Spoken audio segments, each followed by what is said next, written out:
শীর্ষ সন্ত্রাসী ভয়ঙ্কর এক গডফাদার নারায়ণগঞ্জে ৪ আসনের সাবেক সংসদ সদস্য শামীম ওসমানকে আটক করেছে সেনাবাহিনী। এবং সর্বশেষ জানাবো, জাতীয় নির্বাচনকে প্রভাবিত করতে ভিন্ন নামে ভিন্ন চেহারায় বাংলাদেশে প্রবেশ করেছে ভারতের গোয়েন্দা সংস্থা রয়ের একদল অপারেটিভ। এতক্ষণ শুনছিলেন সংবাদ শিরোনাম, এখন থাকছে বিস্তারিত। আওয়ামী লীগ সরকার ক্ষমতায় থাকা অবস্থায় নারায়ণগঞ্জে একচ্ছত্র আধিপত্য বিস্তার করেছিলেন নারায়ণগঞ্জ ৪ আসনের সাবেক সংসদ সদস্য শামীম ওসমান। সর্বমহলেই তার একচ্ছত্র নিয়ন্ত্রণ থাকত। যে কেউ তার মতের বাইরে গেলেই তাকে নানাভাবে হুমকি ধামকির শিকার হতে হতো। নিজ দলীয় নেতাকর্মী থেকে শুরু করে প্রশাসনের কর্মকর্তারাও তার হয়রানি থেকে মুক্তি পেতেন না। ১৯৮১ সালে সরকারি তোলারাম কলেজের ভিপি নির্বাচিত হওয়া থেকেই ছাত্র রাজনীতিতে নাম আসে শামীম ওসমানের। এরপর ১৯৯৬ সালে প্রথমবারের মতো জাতীয় সংসদ নির্বাচনে অংশগ্রহণ করেন তিনি। আর নির্বাচিত হওয়ার পর থেকেই নারায়ণগঞ্জের স্থানীয় প্রশাসন থেকে শুরু করে পুরো নারায়ণগঞ্জ ছিল তার নিয়ন্ত্রণে। শেখ হাসিনার প্রশ্রয়ে নারায়ণগঞ্জে এ সময় তার অনুগতরা হয়ে ওঠেন এ জেলার হর্তাকর্তা। ওই সময় শামীম ওসমান বা তার অনুসারীদের বিরুদ্ধে নারায়ণগঞ্জে কথা বলার মতো সাহস খুব কম মানুষই দেখাতে পেরেছেন।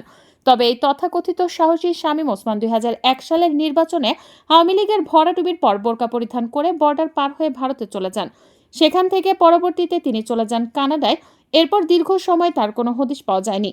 ২০০৬ সালে তিনি দেশে ফিরে এসে নারায়ণগঞ্জের রাজনৈতিক অঙ্গনে পুনরায় আবির্ভূত হলেও ২০০৭ সালের ১/11-এর পথ পরিবর্তনের আগের দিন তিনি দেশ ত্যাগ করেন।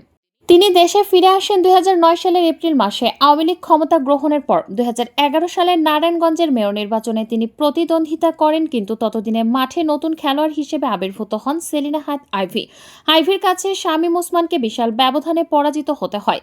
২০১৪ সালের নির্বাচনে প্রয়াত অভিনেত্রী সারা বেগম কবরীকে বাদ দিয়ে আওয়ামী লীগ সরকার নারায়ণগঞ্জ ৪ আসনে এই বিতর্কিত শামীম ওসমানকেই মনোনয়ন দিয়েছিল।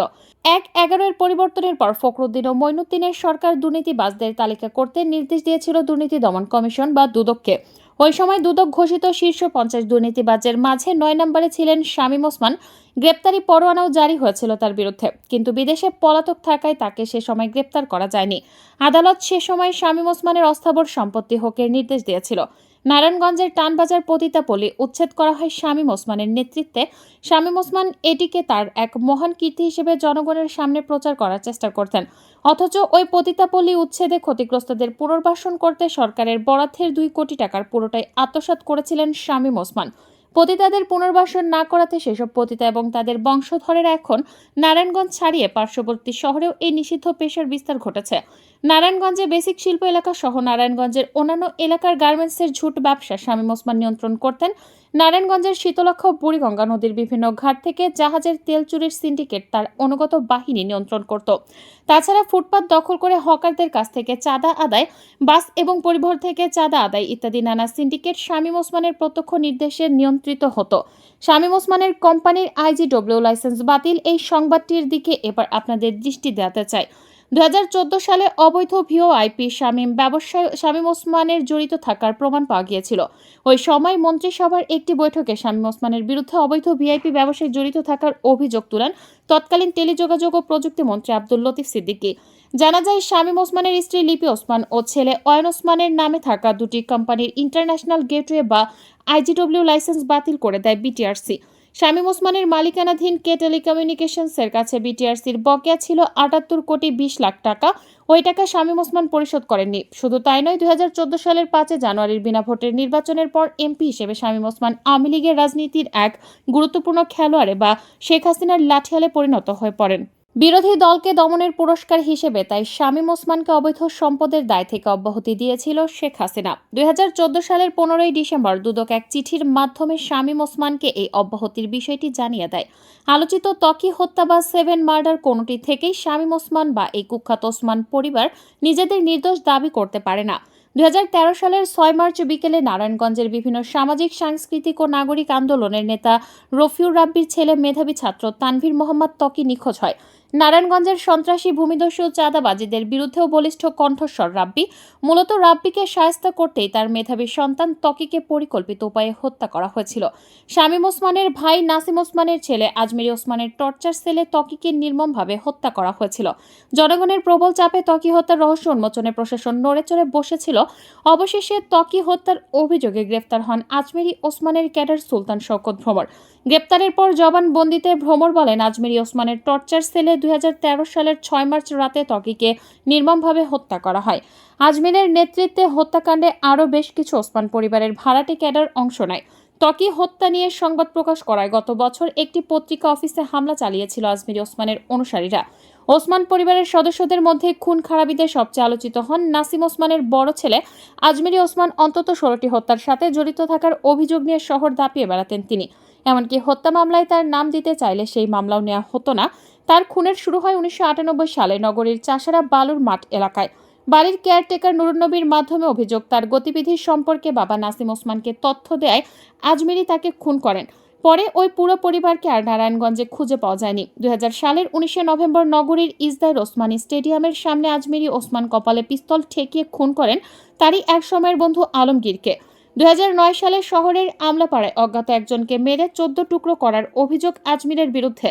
2010 সালের 18 এপ্রিল গাজীপুরের নুরুল আমিন মাকসুদ 2011 সালের অবৈধ অস্ত্র ও মাদক পরিবহনে রাজি না হয় আজমেরী বাহিনী খুন করে অটোচালক জামালকে। ওই বছর মে মাসের শুরুতে আশিক ইসলাম, মে মাসের শেষের দিকে অজ্ঞাত পরিচয় দুই যুবককে। 2013 সালের 29 জানুয়ারি টানবাজারের রংসুতা ব্যবসায়ী গোয়েন্দ সাহাব ভুলু, 2012 সালের 15 জুলাই মিঠুকে শহরের হীরা কমিউনিটি সেন্টারের সামনে প্রকাশ্যে খুন করা হয়। পরদিনই সংস্কৃতি কর্মী দিদারুল আলম চঞ্চলকে খুন করা হয়। খুনের সাক্ষী না রাখার জন্য মিঠু হত্যার 3 দিন পর হত্যায় জড়িত হামিমকে কক্সবাজারে নিয়ে মদের সঙ্গে বিষ পান করে হত্যা করা হয় বলেও প্রচার রয়েছে।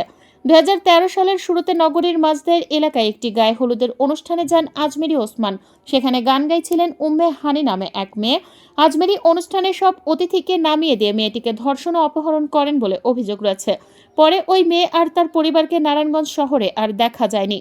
শামীম ওসমান বা ওসমান পরিবারের বিরুদ্ধে সংবাদ প্রকাশ করাতে নিরাপত্তা ঝুঁকিতে থাকেন সাংবাদিকেরা। তাছাড়া সংবাদ পছন্দ না হলেই ওসমান ভাইদের রোষানলে পড়েন সাংবাদিকেরা, এমন ভুরি ভুরি উদাহরণ রয়েছে। দৈনিক সংবাদের নারায়ণগঞ্জের নিজস্ব প্রতিবেদক ছিলেন সাংবাদিক বংশী সাহা।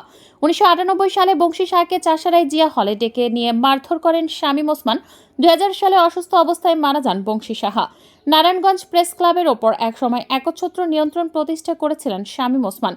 ওই সময় শামীম ওসমানের স্বার্থবিরোধী সংবাদ প্রকাশের কারণে সাংবাদিক ওয়াহিদুল হক খানের প্রেস ক্লাবের সদস্যপদ বাতিল করা হয়েছিল। সবশেষে বৈষম্য বিরোধী আন্দোলনে অস্ত্র হাতে ছাত্র জনতার ওপর গুলি করতে দেখা গেছে শামীম ওসমানকে। আল জাজিরার অনুসন্ধানী সাংবাদিকের চাঞ্চল্যকর দাবি, ভিন্ন নামে ভিন্ন চেহারায় বাংলাদেশে প্রবেশ করেছে ভারতের গোয়েন্দা সংস্থা রয়ের একদল অপারেটিভ। 27 ফেব্রুয়ারি সাংবাদিক জুলকারনাইন সায়ের সামি নিজের ভেরিফাইড ফেসবুক পোস্টে লিখেছেন, সম্প্রতি রয়ের আরেকটা দল বাংলাদেশে প্রবেশ করেছে।